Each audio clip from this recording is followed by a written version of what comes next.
Muy buenas noches, amados hermanos, y bienvenidos sean todos a el estudio bíblico de esta noche, para los que están aquí en vivo y para todos nuestra siguiente lección en nuestro curso Algunos cultos modernos, sectas, movimientos y religiones mundiales, que aquí vamos a ver de todo un poco. En la segunda o tercera sección ya de nuestro curso, estamos viendo todo lo que tiene que ver con la Iglesia de Jesucristo de los Santos de los Últimos Días, que conocemos popularmente como los mormones. Hoy vamos a abordar nuestra lección número 10, que lleva por título, como pueden ver en pantalla, algunos absurdos del mormonismo. Así que hoy vamos a quizás repetir algunas cosas, pocas, que ya hemos visto, solo para ver el cúmulo de contradicciones y absurdos que hay dentro de los libros y dentro de las doctrinas de este grupo religioso. El sistema de religión que Joseph Smith Jr. originó contiene una multiplicidad de errores y disparates. Lamento ser tan directo, pero es que no hay un término o si hay algún otro término será muy sinónimo de los que esté usando en este momento. Absurdos y disparates. Nuestro propósito es discutir algunas de esas muchas incoherencias que encontramos en esos libros y en la doctrina o enseñanza en general del mormonismo. Las enseñanzas mormonas, de hecho, generalmente o frecuentemente entran en conflicto con la Biblia. Además, las enseñanzas mormonas a menudo contradicen a otras doctrinas mormonas, como ya lo hemos mencionado y probado. Dado que este es el caso, es simplemente increíble que cualquier persona informada del contenido de la Biblia se una al mormonismo, pero de todo hay en la viña del Señor, dice por ahí un dicho. Si la Biblia es verdadera, como este servidor confía que lo es y cada uno de los que está presente en vivo en esta noche, entonces el libro de Mormón, la perla de gran precio y doctrina y convenios son todos falsos. Si estos libros son verdaderos, entonces la Biblia es falsa. No hay término medio. Así que vamos a el primer punto de nuestra noche. Tienen en pantalla a este caballero que fue fundador del mormonismo, Joseph Smith Jr. Así que allí lo tienen para que lo conozcan, si no lo conocían de rostro. Y entremos a nuestro primer punto, los absurdos de las profecías, entre comillas, de Joseph Smith. Joseph Smith Jr. afirmó haber pronunciado varias profecías reveladas por Dios, cualquiera de las cuales podríamos usar con éxito para demostrar que él no era un hombre inspirado, que lo que escribió no lo escribió por la dirección ni de Dios ni del Espíritu Santo específicamente. Para nuestro propósito nos limitaremos a investigar una serie de profecías que Smith pronunció con respecto a la construcción de una ciudad que funcionaría como sede de los mormones, al igual que Jerusalén sirvió a los judíos. Lo siguiente, de uno de los libros inspirados, entre comillas, de Joseph Smith, nos informa dónde profetizó él que se construiría ese templo. Vamos a reubicarnos por aquí para no interrumpir la lectura y rogar a nuestro hermano Carlos que nos lea, por favor, estas tres citas de el libro Doctrina y Convenios. Ok. Escuchad, oh ancianos de mi iglesia, dice el Señor vuestro Dios, que os habéis reunido según mis mandamientos en esta tierra, que es la tierra de Missouri, que es la tierra que he designado y consagrado para la reunión de los santos. Por tanto, esta es la tierra prometida y el lugar para la ciudad de Sión. Y así dice el Señor vuestro Dios: si recibiereis sabiduría, aquí está la sabiduría. He aquí el lugar que ahora se llama Independencia, es el lugar central, y un lugar para el templo está al oeste en un terreno que no está lejos del juzgado. Listo, Sigo. siguiente cita, por favor. Y he aquí no hay otro lugar designado más que aquel que he designado ni habrá ningún otro lugar designado más que aquel que he designado para la obra de reunión de mis santos. Entonces, según Joe Smith o Joseph Smith, el condado de Jackson, Missouri, en el área de Independence o al oeste de Independence, era el lugar donde debía construirse este sitio sagrado. Vamos a hacer una pregunta. ¿Cuándo se construiría la ciudad y el templo?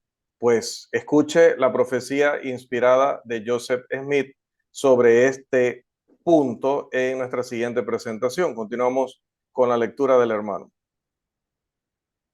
De veras, esta es la palabra del Señor, y la ciudad de Nueva Jerusalén se construirá mediante la congregación de los santos, comenzando en este lugar, incluso el lugar del templo, el cual se erigirá en esta generación.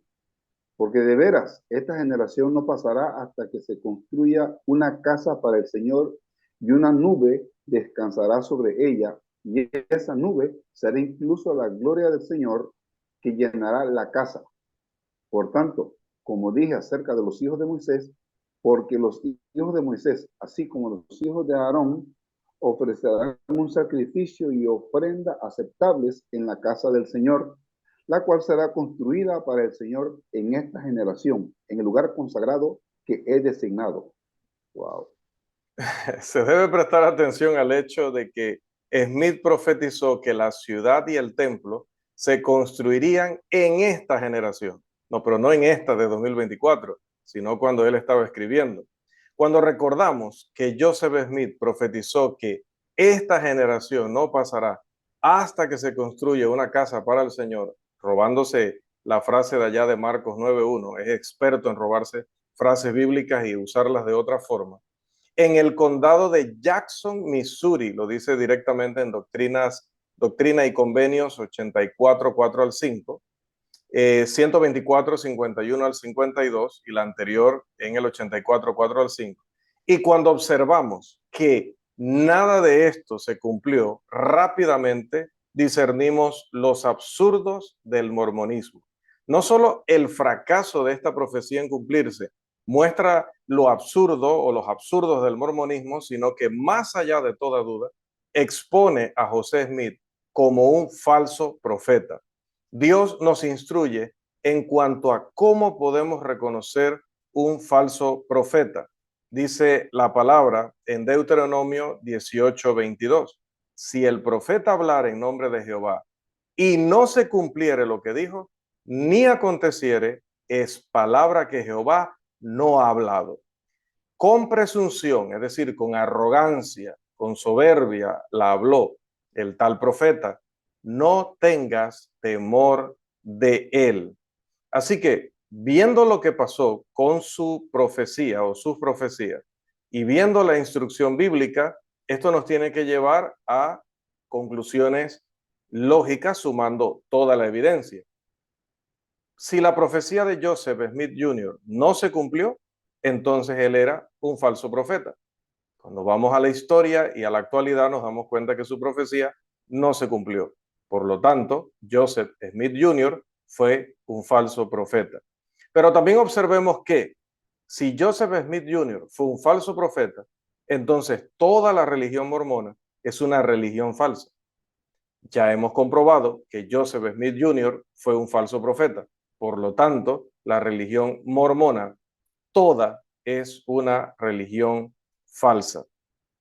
Lamentablemente, como dije, tenemos que ser directos, tenemos que ser muy francos, porque se nos ha encomendado de parte del Señor a través de la Escritura que hablemos la verdad. Con amor, sí, porque no estamos afirmando estas cosas para burlarnos de nadie, no estamos haciendo esto porque tenemos una guerra particular contra la iglesia mormona, como si nos hubiera hecho algo a nivel personal o incluso se hubiera atacado a la iglesia de Cristo en nuestras comunidades. No ha sido así y no son esas las razones que nos motivan, sino el decir lo real según lo que aprendemos de la Biblia, porque al igual que ellos, muchos falsos profetas han salido por el mundo. Pero es que no hemos terminado. Por eso entenderá luego usted por qué tenemos que ser tan directos, por qué tenemos que ser tan categóricos y por qué estamos señalando esto con una gran urgencia y una gran preocupación. Pasemos a nuestro segundo punto, la enseñanza de Joseph Smith acerca de los matrimonios plurales, la cual está ilustrada no por Joseph Smith, sino por uno de sus grandes líderes que precisamente defendió lo que dice este titular. El señor Smith, como le voy a llamar porque no lo voy a reconocer como profeta, obviamente, ya vemos que según la palabra no lo es, intentó justificar los matrimonios plurales, es decir, tener varios matrimonios al mismo tiempo, argumentando que David y Salomón tenían muchas esposas. Esto era tan predecible que en algún momento alguien iba a utilizar esa historia para tratar de justificar lo mismo en su propio caso. Él escribió lo siguiente. No sé si el hermano Irving también está disponible para la lectura. Sí, para que por favor nos comparta lo que doctrina. Aquí este libro me da problema porque yo creo que hubiera sido más fácil ponerle doctrinas y convenios o doctrina y convenio. O sea, todo en plural o todo en singular y listo. Pero no, resulta que es doctrina y convenios. Entonces hay confusión. Así que pido disculpas para aquellos que digan, oye, lo dijo mal. Se me puede confundir en el momento la pronunciación, dónde va el plural y dónde va el singular, pero lo correcto es doctrina y convenios. Hermano Irving, por favor. David también tuvo muchas esposas y concubinas, y lo mismo Salomón y Moisés, mis siervos, así como muchos otros de mis siervos, desde el principio de la creación hasta este tiempo, y en nada pecaron. ¿Cómo sabe el niño? Dirían aquí en mi país. Pero en cambio, Jesús enseñó que aunque Dios toleró algunas situaciones respecto al matrimonio en la antigüedad, y es cierto que sí, durante la era patriarcal sobre todo, no como dice él desde el principio, no, pero él dijo que esto, dijo Jesús, esto se había permitido por la dureza del corazón del pueblo judío sobre todo, pero dejó claro que a partir de la vigencia de su Nuevo Testamento, incluso antes, ya esos abusos no se iban a permitir. Aunque Mateo 19, versículos 3 al 9, discute el repudio de las esposas infieles o cuando las repudian también por cualquier causa, también ese mismo pasaje refuta el concepto de la poligamia, ya que Jesús dijo en este pasaje, Mateo 19, pero el versículo 5, por esta razón el hombre dejará a su padre y a su madre y se unirá a su mujer. Note que no dice a sus mujeres, sino su mujer, y los dos serán una sola carne, no los 14 o los 20, y luego veremos el número de esposas, ya en breve veremos el número de esposas que este señor tenía. Ahora, Jesús enseñó claramente que un hombre debería tener solo una esposa. Pablo enseñó esta misma verdad en Romanos capítulo 7, los versículos 2 y 3, cuando dijo que si en vida del marido una mujer se une a otro varón, será llamada adúltera. Obviamente, el texto aplica para hombre y para mujer, como vemos en el resto de la escritura. Si en vida de la primera persona con la que yo me casé, sin haberla repudiado por infidelidad, como dice Mateo 19, sino que yo estoy casado, si yo me uno a otra persona, automáticamente seré acusado por Dios de adulterio.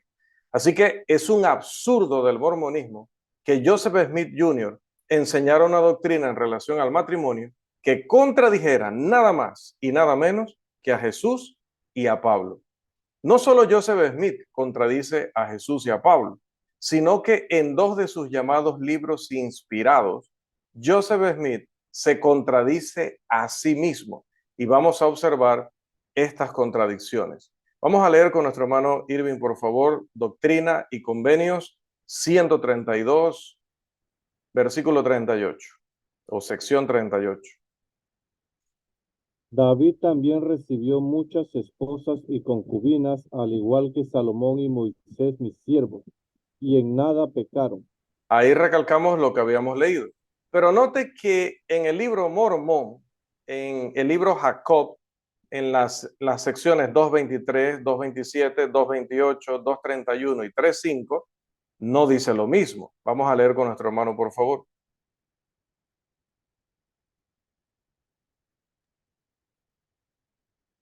Pero la palabra de Dios me preocupa a causa de tus crímenes más graves. Porque así dice el Señor, este pueblo comienza a aumentar en iniquidad. No entienden las escrituras, porque buscan excusarse en la comisión de adulterio, basándose en las cosas que fueron escritas acerca de David y de Salomón, su hijo. Por tanto, hermanos míos, escuchadme y atended a la palabra del Señor. Ningún hombre deberá tener más de una esposa y no tendrá concubinas, porque yo, el Señor Dios, me deleito en la castidad de las mujeres, y el adulterio es una abominación delante de mí. Así dice el Señor de los ejércitos, porque he aquí, yo el Señor, he visto la aflicción y he oído el lamento de las hijas de mi pueblo en la tierra de Jerusalén, sí, y en todas las tierras de mi pueblo, a causa de la maldad y las abominaciones de sus esposos. He aquí vuestros hermanos, los lamanitas, a quienes odiáis por su inmundicia y la maldición que ha caído sobre su piel, son más justos que ustedes, porque no han olvidado el mandamiento del Señor que fue dado a nuestros padres para que tuvieran una sola esposa y no tendrían concubinas y no se cometerían adulterios entre ellos. Entonces, ¿en qué quedamos? En el primer pasaje, que también habíamos leído respecto al punto anterior, dice que no hay problema, que David y Salomón lo hicieron, que en nada pecaron, y enseña pues que ellos lo podían hacer. De hecho, lo hicieron, como ya dije que veremos en breve. Pero luego en el libro de Mormón, mire todo lo que señala, cómo habla de esto como crimen, cómo le llama adulterio, cómo le llama inmundicia, y cómo toma de ejemplo a un pueblo ficticio, pueblo que solo existía en la imaginación de Joseph Smith y que existe, perdón, en la imaginación de todos sus seguidores, que ellos no habían incurrido en tal. Ahora, es interesante que el gobierno de los Estados Unidos obligara a los mormones a abandonar su práctica de matrimonios plurales, al menos públicamente, aunque algunos continúan practicándolo, pero en la clandestinidad. Es probable que la generación actual de mormones viva en obediencia a la ley del país en cuanto a este asunto. Sin embargo, según Joseph Smith Jr., si lo hacen, estarían violando un convenio eterno, dice su libro, y serán condenados, y estoy citando textualmente su libro, ya que él dijo lo siguiente: porque he aquí os revelo un convenio nuevo y eterno, y si no cumplís ese convenio, entonces estáis condenados, porque nadie puede rechazar este convenio y ser permitido entrar en mi gloria. ¿Qué le parece? Cuando las autoridades ordenaron a los apóstoles que dejaran de predicar en nombre de Jesús, ellos dijeron, recuerdan Hechos capítulo 5, versículo 29, ¿es opcional? No, es necesario obedecer a Dios antes que a los hombres. ¿Puede el gobierno de los Estados Unidos impedir que los mormones practiquen un convenio eterno que fue enseñado por su profeta, porque así se lo había revelado Dios? Si vamos al ejemplo del Nuevo Testamento, incluso vamos al Antiguo Testamento y vemos cómo se comportaron los fieles de Dios ante la persecución, ante los gobiernos corruptos que quisieron prohibir la religión verdadera, no les es permitido abandonar esta práctica solo porque el gobierno del país les dice que no la pueden llevar adelante. Deberían incluso morir por sus convicciones, deberían morir defendiendo lo que el profeta, entre comillas, le dijo de parte de Dios, entre comillas, porque sabemos que ni es profeta ni le habló Dios. Si los mormones practican matrimonios plurales, no solo estarían violando la ley del país, sino que estarían involucrándose en una práctica pecaminosa. Jesús restauró el matrimonio a su significado o sentido original y podemos ver en Mateo 19, 8 al 9 ese punto. Anteriormente, es decir, en los versículos 4 y 5, él había dicho, ¿no habéis leído que el que los hizo al principio, varón y hembra los hizo, y dijo, por esto el hombre dejará padre y madre y se unirá a su mujer, y los dos serán una sola carne? Es muy evidente que Joseph Smith Jr. experimentó grandes dificultades al intentar convencer incluso a su propia esposa, Emma, de que era apropiado que él se casara con otras mujeres. Pero es repulsivo e incluso asqueroso al extremo leer esta supuesta revelación de su pluma y que fue enviada a su esposa y que dice lo siguiente, note, supuestamente Dios le manda a decir a la esposa legítima de Joseph Smith Jr. y que mi sierva Emma Smith reciba todas las que han sido dadas a mi siervo Joseph y que sean virtuosas y puras delante de mí. Doctrina y Convenios 132, sección 52. Que sean puras delante de mí. Mujeres que se estaban involucrando en adulterio al casarse con este hombre que ya estaba casado con la señora Emma Smith por el apellido de su esposo. Pasemos a lo que les tenía prometido. Las esposas de Joseph Smith. En un libro que en español se llamaría No se conoce mi historia, la vida de Joseph Smith, el profeta mormón, de Fawn Braudy, Braudy hace varias afirmaciones sobre las esposas de Smith. Si las afirmaciones de Braudy son ciertas, entonces la conducta de Smith fue adúltera, descarada, repugnante y pecaminosa. Vamos a ver lo que este autor, con la ayuda de nuestro hermano Carlos, vamos a ver dónde me puedo ubicar por aquí, que no interrumpa la lectura. ¿Qué dice el señor Brownie o Braudy acerca de este es un hombre que investigó, un hombre que recabó toda la información sobre los mormones, pero a nosotros nos interesa específicamente para este punto lo que recopiló acerca de sus varios matrimonios y cómo funcionaba esa situación. Es una lectura extensa, pero muy importante para entender el asunto. Por favor, hermano. Probablemente nadie sabrá exactamente con cuántas mujeres se casó Joseph Smith. Brigham Young dijo con bastante franqueza a William Hepworth Dixon en 1866, yo mismo sellé a docenas de mujeres con Joseph.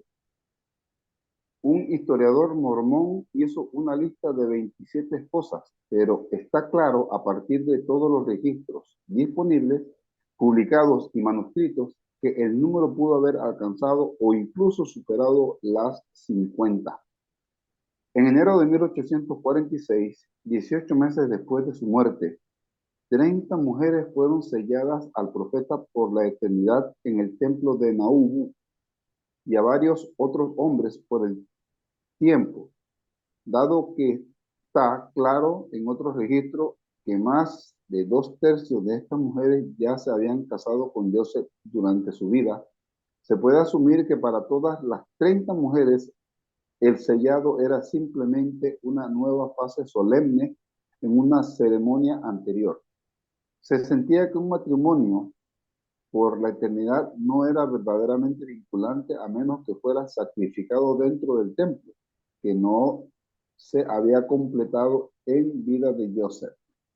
Gracias, hermano. Vamos a seguir leyendo, pero voy a aquí hacer una pausa para explicar.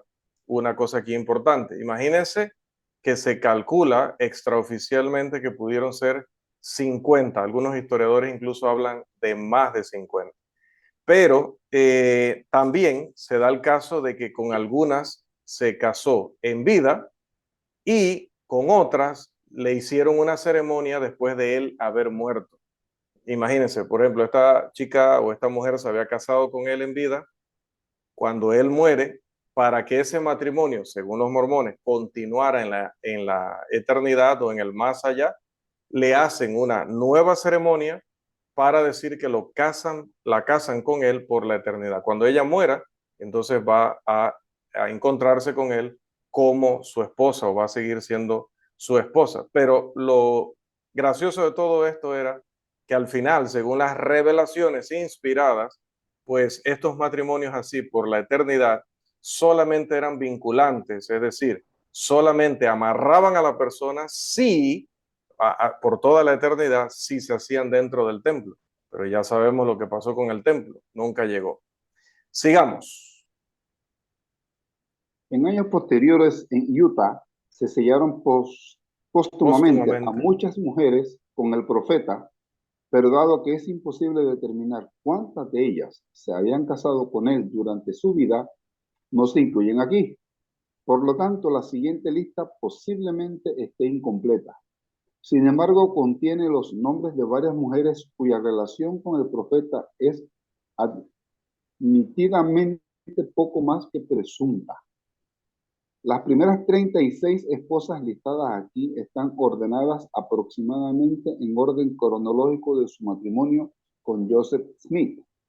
El resto, donde ni siquiera se puede adivinar una fecha de matrimonio, se enumeran alfabéticamente. Dado que para la mayoría de estas últimas se conoce la fecha de nacimiento y dado que Joseph se casó con la mayoría de sus esposas durante 1843 y 1844, es posible sugerir la edad aproximada de cada mujer en el momento del matrimonio. Gracias, hermano. Luego viene una lista que no se las voy a presentar ahorita aquí. Bueno, creo que no me va a favorecer la pantalla para mostrarles, pero tengo la lista de las esposas, cubre dos, ahí más o menos se ve, ahí se ve ahorita.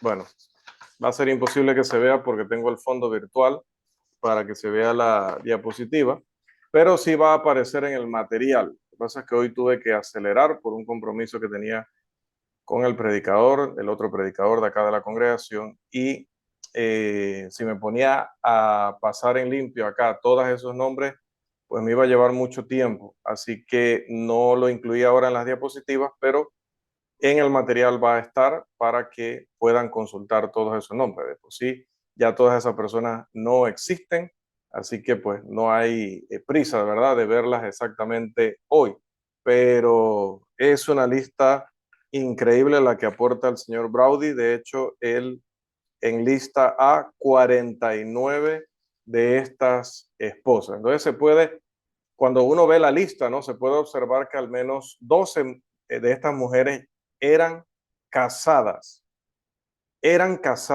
tenían sus esposos vivos, aunque la evidencia para una señora llamada Levi Hancock es solo tradición verbal de la familia Hancock.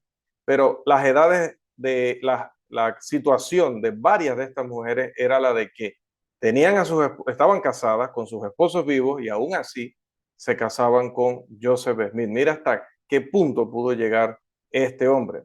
Las edades de las esposas de Joseph variaban desde los 15 años, dice este historiador, de una joven llamada Helen Mar Kimball, hija de Heber Kimball, hasta los 59 años de una señora llamada Rhoda Richards, hermana soltera del secretario de Joseph, Willard Richards.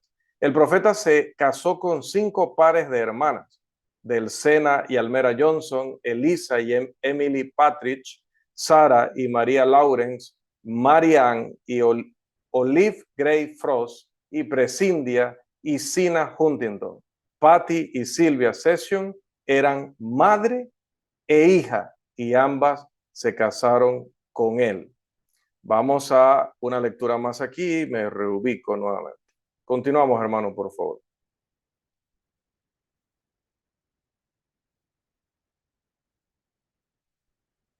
Hermano Carlos.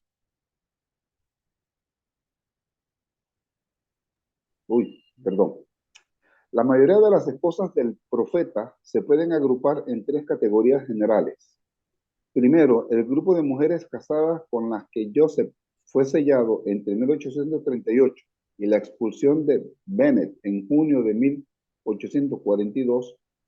Y segundo, las mujeres líderes de la Sociedad de Socorro de Nauvoo, que se casaron con el profeta durante la agitación que siguió a la partida de Bennett. El tercer grupo está compuesto por una docena o más de mujeres solteras a las que se casó en la primavera y el verano de 1843. La mayoría de ellas eran bastante jóvenes. Helen Mar Kimball tenía 15 años. Nancy Maria Winchester, que podría ser la misma persona que Nancy Maria Smith, tenía 15 o 16. Lucy Walker, Sarah Lawrence y Flora Ann Woodward tenían 17. María Lawrence y Melissa Lott tenían 19. 6 de las chicas a las que Joseph tomó como esposas vivieron en diferentes momentos como pupilas en su propia casa. Estas fueron las hermanas Patrick, las hermanas Lawrence, Eliza Snow y Lucy Walker. Una de ellas, Lucy Walker, de 17 años, que se mudó a la casa del profeta después de la muerte de su madre, describió el cortejo rápido de Joseph. Con ello reveló no solo su propia inocencia, sino también las artimañas o la sofisticación de Joseph Smith. A finales de abril de 1843, Emma Smith fue a San Luis a hacer compras para la mansión House, acompañada por el hermano de Lucy, Loring Walker, quien era uno de los colaboradores de negocios de Joseph. Durante su ausencia, Joseph se le acercó a Lucy para pedirle que se convirtiera en su esposa y le dijo: no tengo palabras aduladoras que ofrecerte, es un mandamiento de Dios para ti. Te daré hasta mañana para decidir este asunto. Si rechazas este mensaje, la puerta se cerrará para siempre para ti. Esa era la forma de convencer a estas ingenuas para que se involucraran con él en un matrimonio, en uno más de todos los muchos que tenía y que tendría.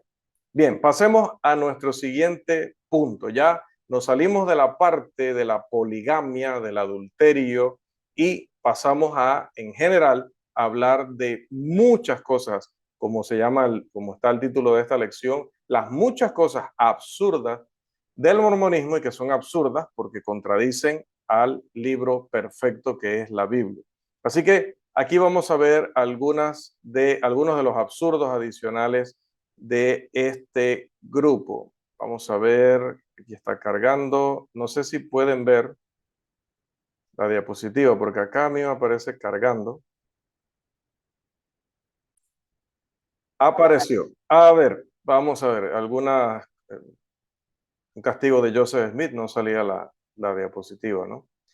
Vamos a ver algunos de los absurdos. Primero vamos a leerlos en general y luego los vamos a responder esto fue también para no multiplicar las presentaciones y confundir sobre todo a los que luego vean el video. Entonces, primero los vamos a leer y los vamos a mantener allí para que vayamos viendo las diferentes respuestas. Primero, sostienen que algunos libros de la Biblia se han perdido. Libros originales de la Biblia, dice que no está completa la Biblia. 2, los mormones atacan la suficiencia e inerrancia. Inerrancia es que la Biblia no contiene ningún tipo de error, al afirmar que el texto de la Biblia, tal como lo tenemos, no es una guía infalible. 3, al realizar el ataque anterior contra la Biblia, el mormonismo implícitamente ataca al Padre, al Hijo y al Espíritu Santo, porque fue el Hijo que dijo que iría al Padre para enviar al Espíritu, para que éste entonces le enseñara a los apóstoles todas las cosas.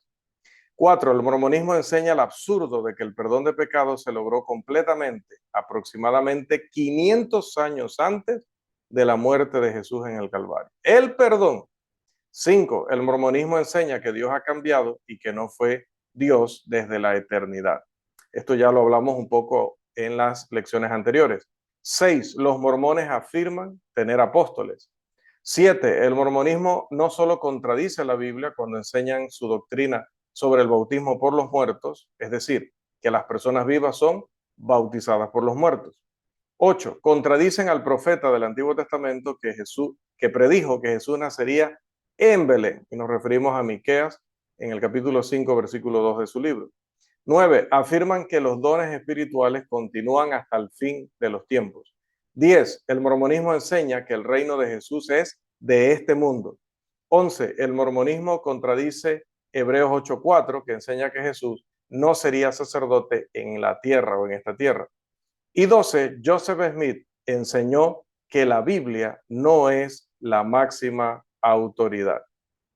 Bien, sobre esto sostienen que algunos libros de la Biblia se han perdido.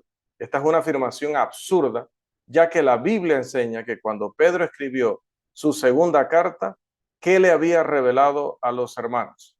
Todas las cosas que pertenecen a la vida y a la piedad.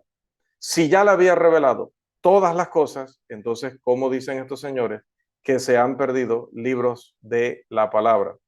Además de esto, Jesús prometió que su palabra sería preservada. Dijo en Mateo 24:35, el cielo y la tierra pasarán, pero mis palabras no pasarán. El cielo sigue allí, la tierra sigue aquí, por supuesto. Entonces, no se ha perdido ninguna de las palabras de nuestro Señor. Pedro también afirma la preservación del mensaje de Dios, porque dice en 1 de Pedro 1:25, y esta es la palabra que por el evangelio os ha sido anunciada. Se había anunciado el evangelio desde el principio, y cuando Pedro escribe, ya a pocos años de su muerte, estaba hablando de ese evangelio que ha sido anunciado y de esa palabra que permanece. En cuanto al punto número 2, donde los mormones atacan la suficiencia e inerrancia de la Biblia al afirmar que el texto de la Biblia, tal como lo tenemos, no es una guía infalible, pues la verdad es que ningún mormón hasta el día de hoy ha presentado las pruebas de eso. Es decir, tendrían que presentarnos los originales o las copias originales de los originales, valga la redundancia, de los escritos hebreos y griegos y mostrarnos ¿dónde están los originales diciendo una cosa que no se encuentra en los que han llegado hasta nosotros y de los cuales se han traducido todas las versiones de la Biblia que hay en el mundo? No pueden, nunca lo han hecho. Siempre, no, que mire que la Biblia le faltan libros o le faltan frases o el libro está mal traducido o ese libro 100% no es inspirado. Sí, pero entonces, ¿dónde está esa otra información que usted dice? No, esto nos lo enseñó el profeta Smith, sí, pero la evidencia, ¿dónde está la evidencia de que hay originales y se le puedan hacer pruebas a esos documentos que son originales o más cercanos a los originales y que contienen cosas que no contiene la Biblia actual? Nunca pueden responder específicamente esa pregunta. En cuanto al punto 3, al realizar el ataque anterior contra la Biblia, decía, el mormonismo está atacando directamente al Padre, al Hijo y al Espíritu Santo, porque fue el Hijo el que dijo, voy al Padre para enviar el Espíritu. También Jesús afirmó que el Espíritu Santo enseñaría a los apóstoles qué cosas, todas las cosas, y que les recordaría qué cosas, todas las cosas también. Juan capítulo 14, versículo 26. Tanto Pedro como Judas escribieron también por inspiración que toda esa verdad, toda esa fe había sido revelada para ese tiempo en que aún no habían muerto. Por ejemplo, 2 de Pedro 1:3, que ya lo leímos, y Judas, versículo 3. Pablo nunca oyó hablar del libro de Mormón. Sin embargo, afirmó que el hombre de Dios estaba completamente equipado para toda buena obra, y eso que solamente tenía las escrituras del Antiguo y del Nuevo Testamento. Para el mormón, el hombre no estaría equipado en los tiempos de Pablo. Juan, el apóstol Juan, no sabía nada del libro de Mormón, pero cerró el Apocalipsis con una prohibición inspirada contra aquellos que añadan o quiten palabras. Recuerda Apocalipsis 22, 18 al 19. Juan enseñó que aquel que se aparta de la doctrina que ya ellos habían conocido y enseñado, no tiene a Dios. Recuerde 2 de Juan, versículos 9 al 11. En cuanto al cuarto punto, que el mormonismo enseña el absurdo de que el perdón de los pecados se logró completamente 500 años antes de que Jesús fuera al Calvario, como dice su libro Mosiá. Vamos con nuestro hermano. Oh, esa cita no la incluí. Disculpen, así que voy a tener que leerla de acá. Noten lo que dice en su libro, Mosiá 3:13. Y el Señor Dios ha enviado a sus profetas santos entre todos los hijos de los hombres para declarar estas cosas a cada parentesco, nación y lengua, a fin de que cualquiera que creyere que Cristo vendría pueda recibir el perdón de sus pecados y regocijarse con gozo muy grande, como si ya hubiese venido entre ellos. Pero la Biblia enseña que el perdón de los pecados no se obtuvo hasta después que Jesús fue crucificado y que el perdón de los pecados comenzó en Jerusalén. Vamos a recordar ahora sí esos textos con nuestro hermano Irving, por favor. Lucas 24:47, Apocalipsis 1:5 y Efesios 3:5. Y que se predicase en su nombre el arrepentimiento y el perdón de pecados en todas las naciones, comenzando desde Jerusalén. Lucas 24:47.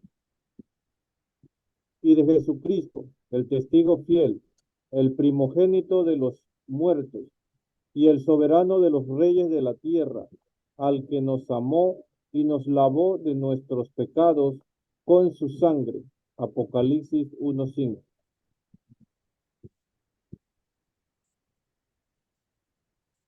Misterio que en otras generaciones no se dio a conocer a los hijos de los hombres, como ahora es revelado a sus santos apóstoles y profetas por el Espíritu. Efesios 3:5.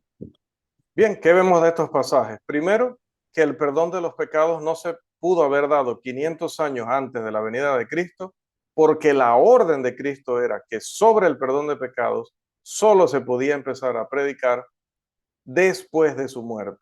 Lucas 24. ¿Qué más vemos?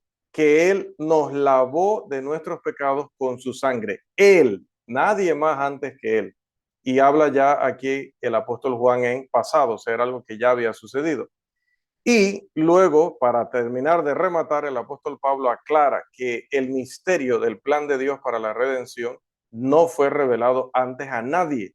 ¿Hasta cuándo? Hasta que le fue revelado a los apóstoles y profetas del Nuevo Testamento. Entonces, no se pudo haber predicado eso porque no se había revelado y no se pudo haber recibido el perdón de pecados porque Cristo no había derramado su sangre.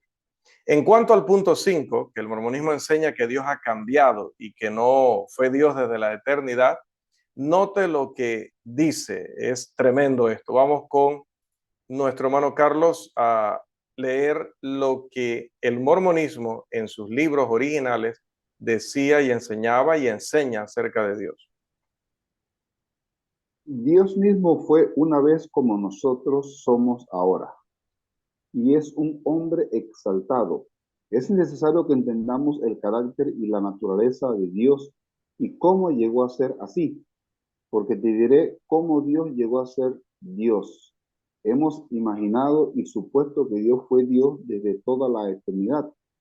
Refutaré esa idea y eliminaré el velo para que puedas ver.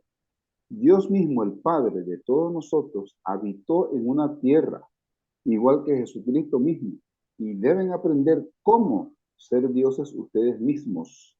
Wow. Correcto. Vamos a continuar ahora. No sé si Josué nos quiere colaborar también, por favor.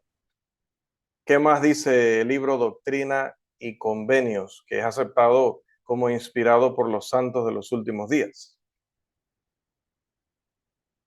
Y el libro Journal of Discourse, o periódico de los discursos. Hermano Josué, adelante. El Padre tiene un cuerpo de carne y huesos tan tangible como el de un hombre. Igualmente el Hijo. Pero el Espíritu Santo no tiene un cuerpo de carne y huesos. Es un personaje de espíritu. Siguiente cita, por favor. La mente o la inteligencia que posee el hombre es coigual con Dios.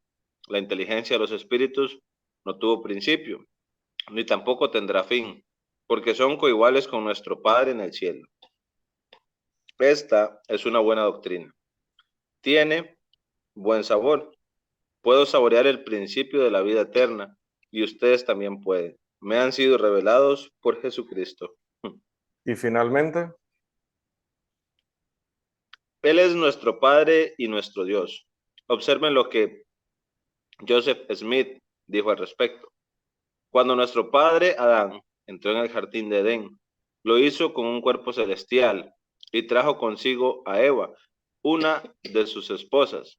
Él es nuestro Padre y nuestro Dios, y el único Dios con el que tenemos que tratar. gracias hermano. ¿Qué le parece? ¿Qué le parece? Ya le pasé la lectura a Josué porque entiendo que Carlos Concepción iba a colapsar. O sea, leer esto es una cosa increíble. ¿Cómo alguien que haya leído alguna vez la Biblia se puede unir a un grupo religioso cuyo fundador dice que Dios no siempre fue Dios, que primero fue hombre, pero con un cuerpo celestial, y que entró al jardín de Edén con Eva, que era una de sus esposas? O sea que él fue el primer adúltero o el primer polígamo, ¿ya? Y que entonces luego fue exaltado a su posición de Dios, y que Él es nuestro Dios y el único Dios con el que tenemos que tratar. O sea, que un mormón, según sus libros fundadores, según su profeta, adora a Adán como Dios porque cree que Adán llegó a ser Dios y a partir de allí es el Dios del que habla la Biblia. Estamos presentando las citas para que cualquier persona que esté viendo esta lección luego lo pueda verificar. Pero, ¿qué dice la Biblia, hermano Irving? ¿Qué dice, por ejemplo, en Malaquías 3:6 y en Romanos 1:23? Porque yo Jehová no cambio. Por esto, hijos de Jacob, no habéis sido consumidos. Malaquías 3:6. Y cambiaron la gloria de Dios incorruptible en semejanza de imagen de hombre corruptible, de aves, de cuadrúpedos y de reptiles. Romano 1:23.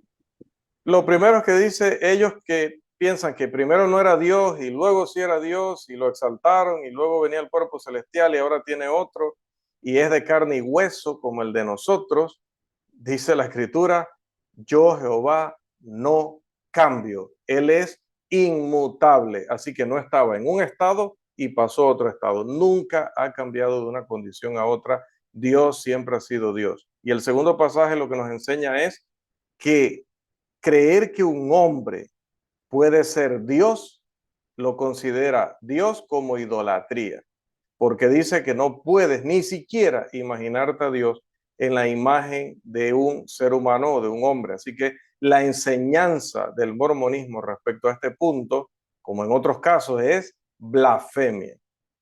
Punto número 6. Los mormones afirman tener que apóstoles. Sin embargo, no pueden nombrar a ninguno de sus apóstoles que cumpla con los requisitos que el Nuevo Testamento enseña sobre quién podía ser un apóstol. Para ser un verdadero apóstol de Cristo era esencial haber sido testigo presencial de su resurrección. Recuerde Hechos 1:22. Y es más, Pablo nos afirma quién fue el último apóstol de Jesucristo, porque nos dice en 1 Corintios 15:8, y al último de todos, como a un abortivo, me apareció a mí. Así que, poniéndole un poco de jocosidad al asunto, si Pablo se consideraba un abortivo en el año 36, 40 de nuestra era, ahora no preciso el año exacto en el que se le aparece Jesús allá en Damasco, si en ese tiempo que se le apareciera a él, él lo consideraba que se le apareció de último como un abortivo, ¿qué son los apóstoles del mormonismo que no fueron designados sino hasta de 1830 y algo, 40 y algo para acá? pues ya sabremos, ¿no?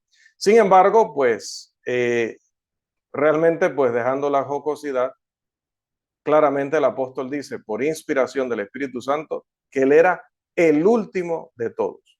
Además, la Biblia nos dice que los verdaderos apóstoles podían hablar en idiomas que nunca habían estudiado o aprendido. Hechos 2, 1 hasta el 47. La Biblia nos dice que los verdaderos apóstoles podían sobrevivir sin daño a las mordeduras de serpientes venenosas. Podían beber un veneno mortal, letal, y no les haría daño, ningún tipo de daño. Marcos 16, 17 al 18 y Hechos 28, 5. También el mormonismo no se atreve a poner a prueba a sus apóstoles, a que se les examine, a que se les testee en estos asuntos, porque sabemos que van a fracasar. La iglesia del Señor en el primer siglo puso a prueba a los que decían ser apóstoles y resultaron ser falsos apóstoles. Recuerde Apocalipsis capítulo 2, versículo 2. En cuanto al punto 7, el mormonismo no solo contradice la Biblia cuando enseñan su doctrina sobre el bautismo por los muertos, de que alguien puede bautizarse por otro que no se bautizó y que ya murió, sino que su doctrina del bautismo por los muertos contradice también a su libro de Mormón, porque su libro de Mormón respecto a los que han muerto dice lo siguiente, y vamos, ya que se recuperó el hermano Carlos, vamos a permitirle que lea esta porción que ya no habla de perversiones, hermano Carlos. Pues he aquí, esta vida es el tiempo para que los hombres se preparen para encontrarse con Dios. Sí, he aquí, el tiempo de esta vida es el día para que los hombres realicen sus labores. Y ahora, como os dije antes, como habéis tenido tantos testigos, os suplico que no posterguéis el día de vuestro arrepentimiento hasta el fin. Porque después de este día de vida que se nos da para prepararnos para la eternidad, he aquí, si no aprovechamos nuestro tiempo mientras estemos en esta vida, vendrá la noche de tinieblas en la que no se puede realizar ninguna obra. No podréis decir, cuando os encontréis en esa terrible crisis, que os arrepentiréis, que volveréis a Dios. No, no podréis decir esto, porque ese mismo espíritu que posee vuestro cuerpo en el momento en que salgáis de esta vida, ese mismo espíritu tendrá poder para poseer vuestro cuerpo en ese mundo eterno. Pues he aquí, si habéis postergado el día de vuestro arrepentimiento hasta la muerte, he aquí os habéis sometido al espíritu del diablo, y él os sella como suyos. Por tanto, el espíritu del Señor se ha apartado de vosotros y no tiene lugar para vosotros. Y el diablo tiene todo el poder sobre vosotros, y este es el estado final de los impíos. Queda muy claro que por mucho que se bauticen por estas personas que han muerto siendo impíos, según el mismo libro de Mormón, ya no se podía hacer nada. Entonces, ¿para qué hacen el bautismo por los muertos? Terminamos con el libro Alma 42, 10 y 13, por favor. Por lo tanto, al haberse vuelto carnales, sensuales y diabólicos por naturaleza, ese estado de prueba se convirtió en un estado para ellos prepararse. Se convirtió en un estado preparatorio. Por lo tanto, de acuerdo con la justicia, el plan de redención no podía llevarse a cabo excepto en condiciones de arrepentimiento de los hombres en este estado de prueba.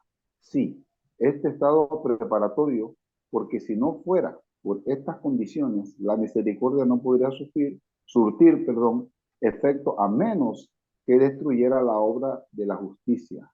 Ahora bien, la obra de la justicia no podía ser destruida. Si así fuera, Dios dejaría de ser Dios. Bien, aquí en resumen es que si no aprovecharon su oportunidad en vida, ya no hay más oportunidad. Bien, en cuanto al punto 8, ellos contradicen, mencionaba al profeta del Antiguo Testamento que predijo que Jesús nacería en Belén, que fue Miqueas 5:2 y que ya hemos mencionado en una lección anterior.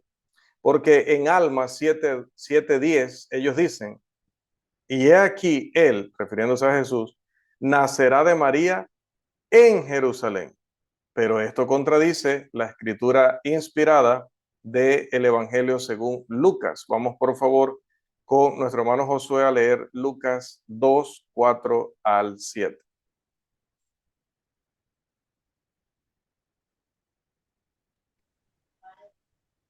Y José subió de Galilea, de la ciudad de Nazaret, a Judea, a la ciudad de David, que se llama Belén, por cuanto era de la casa y familia de David, para ser empadronado con María su mujer, desposada con él, la cual estaba encinta. Y aconteció que estando ellos allí, se cumplieron los días de su alumbramiento, y dio a luz a su hijo primogénito, y lo envolvió en pañales y lo acostó en un pesebre, porque no había lugar para ellos en el mesón. Muy claro, dice que fueron a Belén. Y dice que estando ellos allí, o sea, que habían llegado, no es que iban de camino y pasaron primero por Jerusalén. De hecho, iban a encontrarse a Belén y dice que estando allí, entonces dio a luz a Jesús. Así que no nació en Jerusalén, como dice Alma 7:10, parte del libro Mormón, sino en Belén, como había profetizado Miqueas en capítulo 5, versículo 2. En cuanto a su punto 9, recuerde que ellos afirman que los dones milagrosos continúan hasta el fin de los tiempos. Nosotros aquí pasamos ya un curso sobre este tema, sobre todo el que hablaba del Espíritu Santo, así que no vamos a ahondar en ello, pero sí podemos mencionar, Pablo enseñó que los dones milagrosos eran temporales, eran para confirmar la palabra que se estaba revelando, se estaba escribiendo la Biblia. Hoy no se está escribiendo la Biblia para estarla confirmando con milagros y señales y prodigios. Primera de Corintios 13, 8 al 13 y Efesios 4, 8 al 13 hablan de esa temporalidad que iban a tener los dones hasta que se diera toda la revelación de la verdad en la escritura. Ahora que tenemos la escritura, ya fue revelada, ya fue confirmada, lo que tenemos que poner es la fe. No tenemos que exigir señales ni prodigios, sino poner nuestra fe en que lo que está registrado ahí es palabra de Dios, ya fue revelada y fue confirmada. En cuanto al punto 10, donde el mormonismo enseña que el reino de Jesús es un reino como cualquier otro de este mundo, pues recordemos solo Juan 18:36, donde Jesús dice explícitamente, mi reino no es de este mundo. En cuanto al punto 11, que presenta a Jesús como un sacerdote aquí en la tierra para poder servir a los hombres en ese reino del que ellos hablan, pues es una contradicción, como mencionábamos, de Hebreos 8:4, que dice que debido a que estaban el ministerio de los levitas y debido a que él es por el orden de Melquisedec, él no podía servir acá en tierra. En cambio, para los mormones sí. Entonces, ¿le creemos a Hebreos 8:4 o le creemos a Joseph Smith?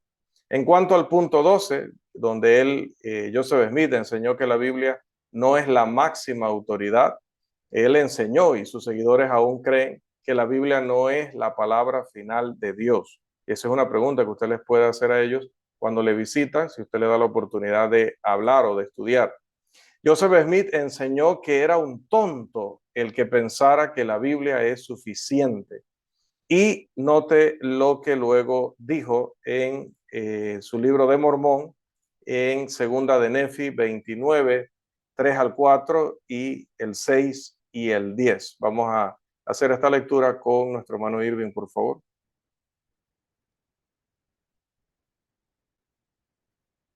Y debido a que mis palabras suscitarán burlas, muchos de los gentiles dirán, ¿una Biblia? ¿Una Biblia? Tenemos una Biblia y no puede haber más Biblia. Pero así dice el Señor Dios, oh insensatos, ellos tendrán una Biblia y por medio de los judíos procederá mi antiguo pueblo de la alianza. Y qué agradecimiento tienen los gentiles por la Biblia que recibieron de ellos. Sí, ¿qué significan los gentiles? Recuerdan los viajes, los trabajos y los sufrimientos de los judíos y su diligencia para conmigo, el traer salvación a los gentiles. Tú tonto, que dices, una Biblia tenemos, una Biblia, y no necesitamos más Biblia. ¿Has obtenido una Biblia que no sea por medio de los judíos? Por tanto, ¿por qué tienes una Biblia? No debes suponer que contiene todas mis palabras, ni debes suponer que no he mandado que se escriba más.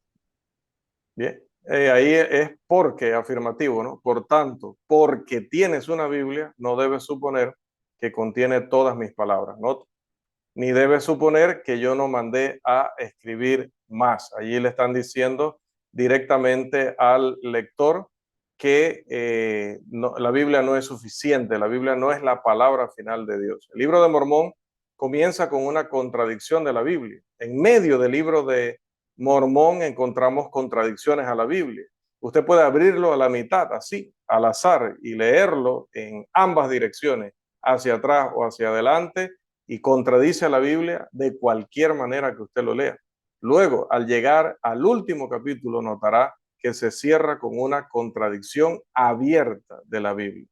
Por tanto, el libro de Mormón, Doctrina y Convenios y la Perla de Gran Precio no solo contradicen la Biblia, sino que también se contradicen frecuentemente entre sí, demostrando que no son de Dios, no son libros inspirados.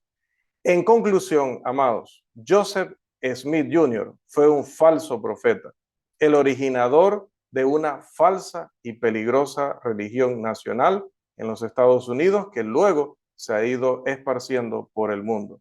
Este error le costará el alma a millones de personas, porque sin duda muchos de los seguidores de Joseph Smith son sinceros y realmente creen que el mormonismo es de Dios. Pero según el Señor, un gran número de seguidores sinceros, pero engañados por las religiones falsas, se presentarán ante el Señor en el juicio, creyendo sinceramente que han hecho la voluntad de Dios. Simplemente enfatizo las palabras del Señor en este contexto. Mateo 7, 21 al 23. No todo el que me dice Señor, Señor entrará en el reino de los cielos, sino el que hace la voluntad de mi Padre que está en los cielos. Muchos me dirán en aquel día, Señor, Señor, no profetizamos en tu nombre, y en tu nombre echamos fuera demonios, y en tu nombre hicimos muchos milagros.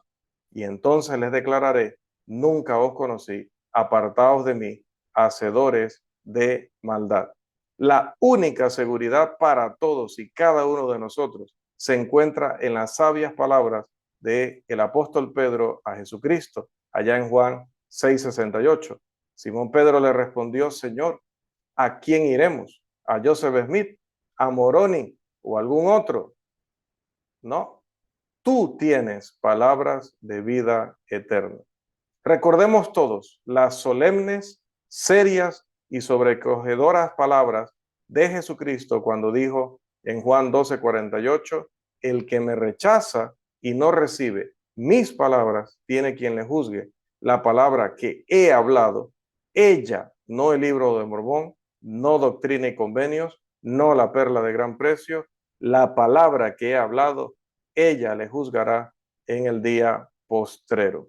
Así que llegamos hasta aquí en nuestra lección número 10, algunos absurdos del mormonismo, considerando que la evidencia presentada es suficiente, es honesta, es directa y que ojalá si alguna persona ha caído presa de este grupo, de esta religión y no había verificado todas estas cosas y se ha espantado hoy como los hermanos que han colaborado con la lectura al oír estas barbaridades y al ver cómo se contradice esto con la Biblia y al ver que este grupo está adorando a Adán como si se convirtió en Dios, o sea que logró lo que Satanás le había propuesto, entonces tiene todavía oportunidad de escapar, tiene oportunidad de buscar a la iglesia del Señor. Al final de este video, usted encontrará un correo electrónico al que puede escribir con toda confianza y pedir más estudios sobre este tema o preguntar acerca de cómo puede usted obtener el perdón de sus pecados según el Nuevo Testamento, cómo puede ser salvo según el Nuevo Testamento, cuál es la iglesia que Jesús fundó en el primer siglo, con la que compró con su sangre, la que estableció por medio de sus santos apóstoles y profetas, y De esta manera podemos hacerle llegar toda esa información solo y únicamente de la palabra de Dios, que es la Biblia. Así que no olvide, al final de terminada esta lección encontrará esa información de contacto y estamos para servirle en el amor del Señor. Muy buenas noches y que nuestro Dios Todopoderoso nos siga bendiciendo ricamente.